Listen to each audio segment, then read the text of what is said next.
ಸಾಂಸ್ಕೃತಿಕ ನಗರ, ಅರಮನೆಗಳ ನಗರ, ರಾಜಮನೆತನ ನಗರ, ನಾಡದೇವತೆ ಜಗನ್ಮಾತೆ ನೆಲೆಸಿರ್ತಕ್ಕಂಥ ಇಂಥ ಪವಿತ್ರವಾದಂಥ ಪುಣ್ಯಭೂಮಿಲಿ ಇವತ್ತು 5,000 ಕೋಟಿ ಭೂ ಅಕ್ರಮ ಏನು 50-50 ಅನುಪಾತದಲ್ಲಿ ಅಕ್ರಮ ನಡೆದಿದೆ. ಇದನ್ನು ಪ್ರಾಮಾಣಿಕವಾಗಿ, ನ್ಯಾಯಬದ್ಧವಾಗಿ, ಸಂವಿಧಾನಬದ್ಧವಾಗಿ CBIಗೆ ವಹಿಸಬೇಕು. ನಾವು SIT ಮತ್ತೊಂದು ನಮಗೆ ಅದ್ರ ಮೇಲೆ ನಂಬಿಕೆ ಇಲ್ಲ. ಇವತ್ತು ನೇರವಾಗಿ ಸಿದ್ದರಾಮಯ್ಯನವ್ರ ಮೇಲೆ ಆರೋಪ ಇದೆ, ಸಿದ್ದರಾಮಯ್ಯನವ್ರ ಪತ್ನಿ ಮೇಲೆ ಆರೋಪ ಇದೆ, ಸಿದ್ದರಾಮಯ್ಯನವ್ರ ಮಗ ಯತೀಂದ್ರ ಸಿದ್ದರಾಮಯ್ಯನವ್ರ ಮೇಲೆ ಆರೋಪ ಇದೆ. ಈ ಆರೋಪದಿಂದ ನೀವು ಹೊರ ಬರಬೇಕು. ನೀವು ನಿಜವಾಗ್ಲೂ ಪ್ರಾಮಾಣಿಕರಾಗಿದ್ದರೆ, ನೀವು ನಿಜವಾಗ್ಲೂ ಸಂವಿಧಾನಬದ್ಧವಾಗಿ ಅಧಿಕಾರದಲ್ಲಿದ್ದರೆ ಈ ಕೂಡಲೇ ನೀವು CBIಗೆ ವಹಿಸಬೇಕು ಅಂತ ನಮ್ಮ ಮೈಸೂರು ಹೃದಯವಂತ ಕನ್ನಡಿಗರ ಬಳಗದಿಂದ ನೇರ ದಿಟ್ಟ ನಿರಂತರವಾಗಿ ಸರ್ಕಾರವನ್ನು ಆಗ್ರಹಿಸ್ತೇವೆ. ಯಾಕಂದ್ರೆ ನಮ್ಗೆ ಅವಮಾನ. ನಮ್ಮ ಕ್ಷೇತ್ರದವರು ಸಿದ್ದರಾಮಯ್ಯನವರು ಇದರಲ್ಲಿ ಭಾಗಿಯಾಗಿದ್ದಾರೆ ಅಂದರೆ ಹಂಗೆ ನಾವು ಓಟ್ ಹಾಕಿ ಏನು ಪ್ರಯೋಜನ? ಇಲ್ಲಿ ತನಕ ನಾವು ಅವ್ರನ್ನೇ ಬೆಂಬಲಿಸ್ಕೊಂಡು ಬಂದಿರೋದು, ನಾವು ನಾಯಕರು ಅಂತ ಅವ್ರನ್ನೇ ಒಪ್ಕೊಂಡಿರೋದು. ಅಂಥ ನಾಯಕರು ಅವ್ರ ಮೇಲೆ ಈ ರೀತಿ ಅಪವಾದ ಬಂದಿದೆ ಅಂದರೆ ನಾವು ಖಡಾಖಂಡಿತವಾಗಿ ಖಂಡಿಸ್ತೇವೆ.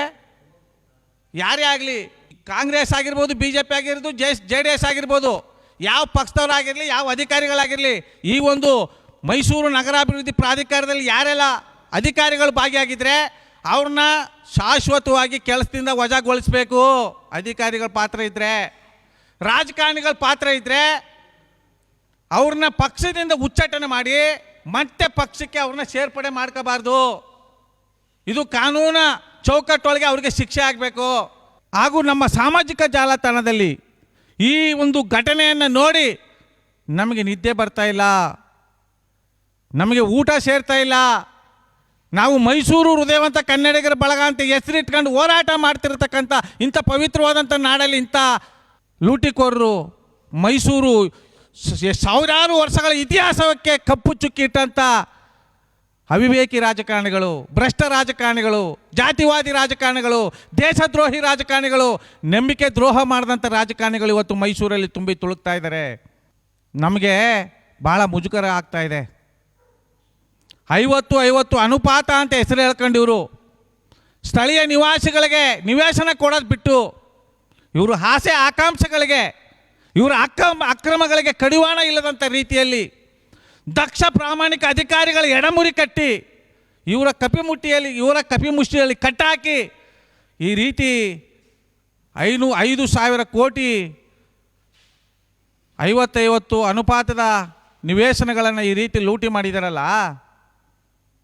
ನಮ್ಮ ಕ್ಷೇತ್ರದ ಮುಖ್ಯಮಂತ್ರಿಗಳ ಕಾರ್ಯವೈಖರಿ ಏನು?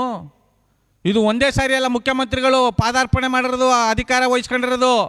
2ನೇ ಬಾರಿ ಮುಖ್ಯಮಂತ್ರಿಗಳಾಗಿರೋದು. 2 ಸಾರಿ ವಿರೋಧ ಪಕ್ಷ ನಾಯಕರ ಸ್ಥಾನದಲ್ಲಿದ್ದರು, 2 ಸಾರಿ ಉಪಮುಖ್ಯಮಂತ್ರಿಗಳಾಗಿದ್ದರು. ನನ್ನ ಅಪ್ಪಟ ನಾಯಕ ಸಿದ್ದರಾಮಯ್ಯನವರ ತವರೂರಲ್ಲಿ ಇಷ್ಟೊಂದು ಅಕ್ರಮ ನಡೀತಾ ಇದೆ ಅಂದರೆ ಅವರ ಹಿಂಬಾಲಕರ, ಅವರ ಅಧಿಕಾರಿಗಳ, ಹಂಗಾರೆ IAS IPS ಅಧಿಕಾರಿಗಳ ಪಾತ್ರ ಏನು ಮೈಸೂರಲ್ಲಿ? ಇವ್ರಿಗೆ ಯಾರಿಗೂ ಧೈರ್ಯ, ದಮ್ಮು, ತಾಕತ್ತು, ಸಂವಿಧಾನ ಗೊತ್ತಿಲ್ವೋ ಇವ್ರಿಗೆ? ಸಂವಿಧಾನ ಗೊತ್ತಿಲ್ಲದೇ IAS ಪಾಸ್ ಮಾಡಿ ಈ ಒಂದು ಪವಿತ್ರವಾದಂಥ ಸ್ಥಾನಕ್ಕೆ ಬಂದು ಕೂತಿದ್ದಾರಾ? ಹಂಗಾರೆ ಸಾರ್ವಜನಿಕರು ನಾವ್ಯಾಕೆ ನೀರಿನ ಬಿಲ್ ಕಟ್ಟಬೇಕು? ನಾವ್ಯಾಕೆ ಕರೆಂಟ್ ಬಿಲ್ ಕಟ್ಟಬೇಕು? ನಾವ್ಯಾಕೆ ಮನೆ ಕಂದಾಯ ಕಟ್ಟಬೇಕು? ನಾವ್ಯಾಕೆ ಸ್ಕೂಟ್ರ್ ಇನ್ಶೂರೆನ್ಸ್ ಕಟ್ಟಬೇಕು? ನಾವ್ಯಾಕೆ ರೋಡ್ ಟ್ಯಾಕ್ಸ್ ಕಟ್ಟಬೇಕು? ನಾವ್ಯಾಕೆ GST ಕಟ್ಟಬೇಕು? ಇವ್ರ ಜನ್ಮಕ್ಕೆ ಬೆಂಕಿ ಹಾಕೋರು ಈ ರೀತಿ ಅಡ್ಡದಾರಿಲಿ ನಮ್ಮ ಇಷ್ಟೊಂದು ಹಣವನ್ನು ಶೇಖರಣೆ ಮಾಡಿ ಇಷ್ಟೊಂದು ಗುಳುಂ ಮಾಡ್ತಾ ಇದ್ದಾರೆ ಅಂದರೆ ಸಾರ್ವಜನಿಕರಿಗೆ ಇವರು ಕಾನೂನುಗಳ ತಂದು ಸಾರ್ವಜನಿಕರನ್ನ ಹತೋಟಿ ಇಟ್ಕೊಳ್ಳೋಂಥ ಯೋಗ್ಯತೆ ಯಾವ ಅಧಿಕಾರಿಗಳಿಗೆ, ಯಾವ ರಾಜಕಾರಣಿಗಳಿಗಿದೆ ನಮ್ಮ ಕರ್ನಾಟಕದಲ್ಲಿ?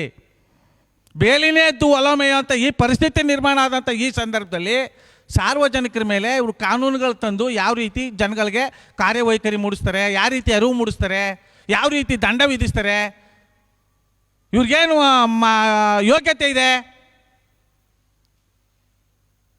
ಈಗ ಮೂಡ ಹಗರಣದಲ್ಲಿ 5,000 ಕೋಟಿ ಅಂತಾರಲ್ಲಪ್ಪ, ಸ್ಥಳೀಯ ನಿವಾಸಿಗಳಿಗೆ ಎಷ್ಟು ಸೈಟ್ ಕೊಟ್ಟಿದ್ದೀರಿ? ಎಷ್ಟು ವರ್ಷದಿಂದ ಅಲಿತಾ ಇದ್ದಾರೆ?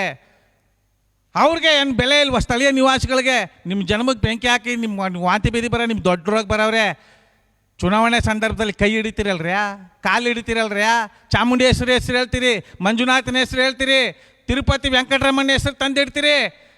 ಗೆದ್ದ ಮೇಲೆ ಅವ್ರನ್ನೆಲ್ಲ ತಿಥಿ ಮಾಡ್ತೀರಿ. ನಿಮಗೆ ಅಮೂಲ್ಯವಾದಂಥ ಮತ ಕೊಟ್ಟು ಆಯ್ಕೆ ಮಾಡಿದಂಥ ಮತದಾರ ಬಂಧುಗಳನ್ನ ತಿರಸ್ಕಾರ ಮಾಡ್ತೀರಿ. ಹಂಗಾರೆ ನೀವು ಯಾವ ಸಂವಿಧಾನದ ಅಡಿಯಲ್ಲಿ ನೀವು ಕೆಲಸ ಮಾಡ್ತಾ ಇದ್ದೀರಿ? ಹಂಗಾರೆ ಜನಗಳ ಮೇಲೆ ಕಾನೂನು ಏನು ಚಲಾವಣೆ ಮಾಡ್ತೀರಿ? ನೀರಿನ ಬಿಲ್ ಕಟ್ಟಿಲ್ಲ ಅಂದ್ರೆ ಮೀಟ್ರ್ ಕಿತ್ತಾಕೆ ಯೋಗ್ಯತೆ ನಿಮ್ಗೇನಿದೆ? ಕರೆಂಟ್ ಬಿಲ್ ಕಟ್ಟಿಲ್ಲ ಅಂದ್ರೆ ಕರೆಂಟ್ ಮೀಟ್ರ್ ಕಿತ್ತಾಕೆ ಯೋಗ್ಯತೆ ನಿಮ್ಗೇನಿದೆ? ಸ್ಕೂಟ್ರ್ ಇನ್ಶೂರೆನ್ಸ್ ಹಾಕಿಲ್ಲ ಅಂದ್ರೆ